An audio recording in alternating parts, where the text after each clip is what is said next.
How to lead by example. There are many important rules to keep in mind when you're trying to become an effective leader. One of the most important is that you should always lead by example. In other words, don't adopt the do as I say, not as I do mentality. You need to become a shining example of the kind of work that you want your team to accomplish, and avoid coming across as a hypocrite at all costs. So how exactly do you accomplish this? Let's take a look. Stay calm and collected. One of the most important ways to lead by example is to stay calm and collected.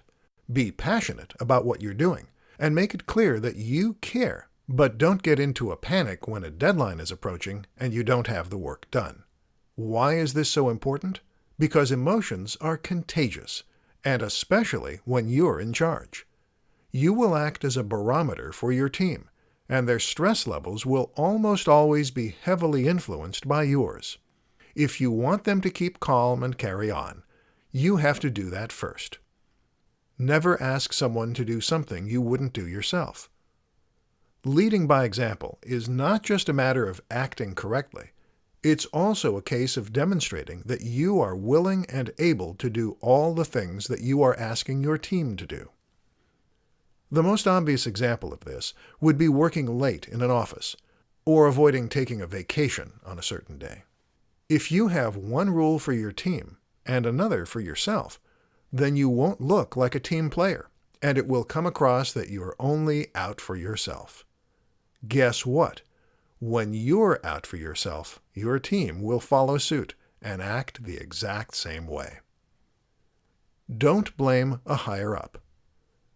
Sometimes, being a leader means passing the buck.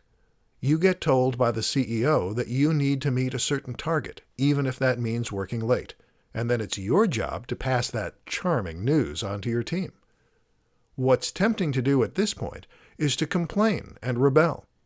You want your team to like you, and so you want them to know that this order did not come from you. The obvious answer? Complain about a higher-up, and let the team know you're on their side. Except all you're doing here is setting a precedent for rebellion and putting everyone in a bad mood. Be professional and worry less about being liked.